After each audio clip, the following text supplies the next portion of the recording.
सरस्वती जी और उनकी बहू रश्मि के बीच एक दिन बहस छिड़ जाती है। आखिर किसका काम ज्यादा आसान है, बहू का या सास का? माँ जी, सास को काम ही क्या है, आपके सारे काम उंगलियों पे तो हो जाते हैं। कुछ भी। हाँ, हिसाब तो उंगलियों पे ही हो जाता है ना।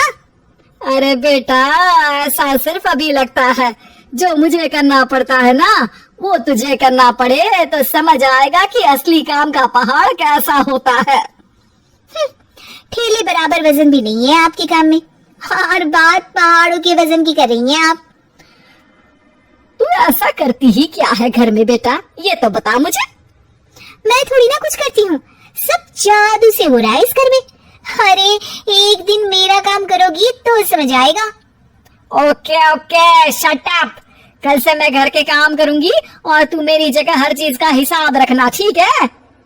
ठीक है, ये भी कर लेते हैं। ये सास बहू की डील के बारे में रश्मि के पति अमन को नहीं पता था और न ही अमन के पिताजी सुरेश जी को। पर गेहूं के साथ साथ जैसे घुन भी पिस जाता है, ये दोनों भी पिसने वाले थे। सुबह अमन उठकर रेडी होता है ऑफिस जाने के लिए, तो पता है उसके कपड़े नहीं निकले हुए हैं।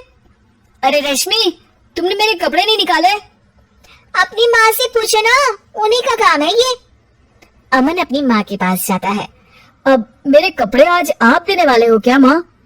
हाँ, देना तो मुझे ही चाहिए, पर तेरी बहू ने कपड़े धोने ही नहीं डाले, तो कोई भी धुला हुआ कपड़ा नहीं है बेटा।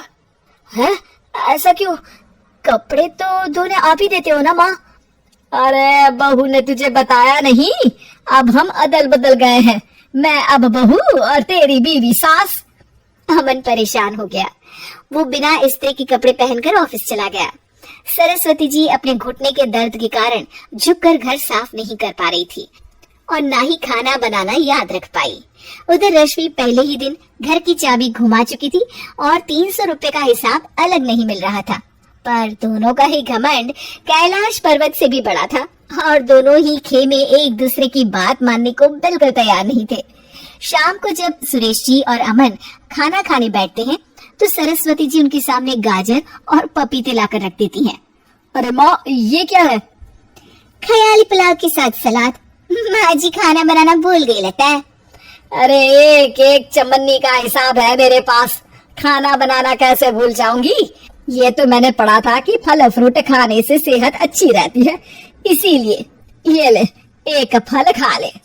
रात को सुरेश जी और अमन अपनी मीटिंग बिठाते हैं अकेले में। बाबूजी, इनकी लड़ाई के कारण ना हमें ठीक से खाना मिल रहा है, उल्टा घर के सारे काम रुक गए हैं। हाँ बेटा, 2 भैंसों की लड़ाई में बेचारे खेत के पौधों का भी नुकसान हो रहा है। पर पापा, क्या बताऊं आपको, मैंने माँ को इस महीने की 2 तारीख को बिजली के बिल के पैसे दिए थे। आज बिल भरने के लिए मांगने गया तो पता चला कि रश्मि उन पैसों से गैस सिलेंडर ले आई। अच्छा, तो सिलेंडर के पैसों का क्या हुआ? अब सिलेंडर के तो कोई पैसे नहीं थे बाबूजी, हमारे घर पर गैस की पाइपलाइन लगी है ना। बेटा, इन दोनों का कुछ करना पड़ेगा, नहीं तो अपने घमंड के चक्कर में पूरा घर बर्बाद कर डालेंगे ये दोनों। अमन और सुरेश जी काफी सोच विचार के बाद एक निष्कर्ष पर पहुंचते हैं। रात ही को दोनों अपनी पत्नियों की अलमारी से नई साड़ी निकालते हैं और सुबह जब रश्मि और सरस्वती जी उठते हैं तो देखते हैं कि दोनों पति साड़ी पहनकर चढ़ाव पर सब्जियां काट रहे हैं। अरे ये सब क्या हो रहा है? क्या हो रहा है मतलब? आप दोनों अदल बदल हो सकते हो तो हम क्यों नहीं? अरे क्या मतलब?